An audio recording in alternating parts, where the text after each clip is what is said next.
my sisters and brothers, I greet you all with the love and peace of the Lord.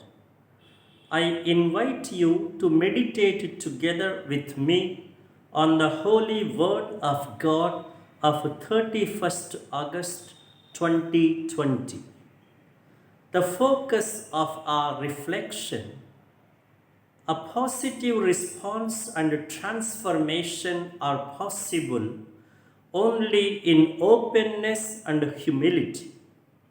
Self-closure will fail to discover and live true self-identity. The humility of Paul in his first letter to Corinthians is striking. Even though he was well versed, powerful, and effective in his preaching, yet he counts it as nothing. He ascribes all the power and greatness to God so that faith might rest not on human capacity but on the power of God. Our faith becomes genuine and deep when it truly rests not on human capacities or considerations, but on the divine perspective and workings. This was what Jesus' people lacked: the openness and humility to keep aside their human considerations and calculations. Thereby, they fail to operate within the divine framework. Jesus announces in the Gospel the famous prophetic text, the Mission Manifesto. The Spirit of the Lord is upon me.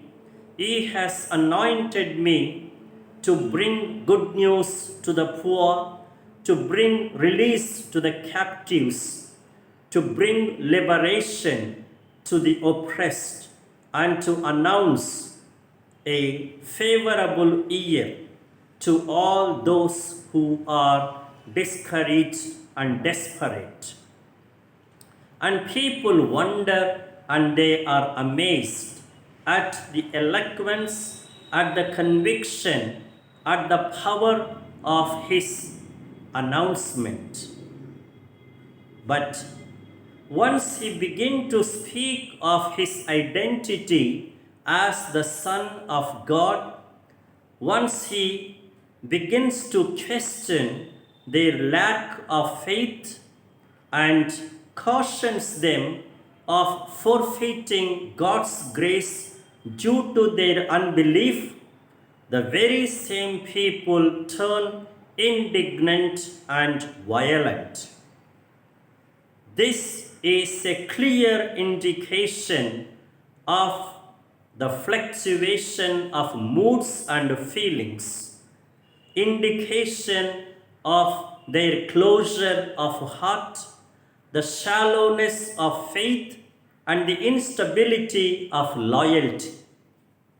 Once Jesus' words begin to challenge their actual life and mode of living, they become annoyed and aggressive.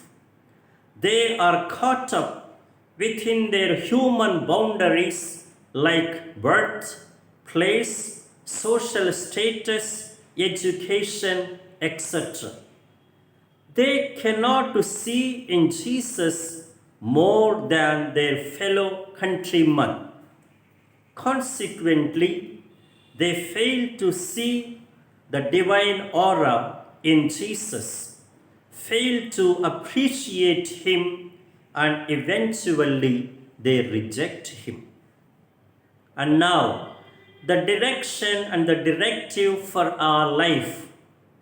Unless one travels beyond the confines of external and non-essential factors like lineage, caste, region, language, culture, position, etc., one cannot discover either God or true self.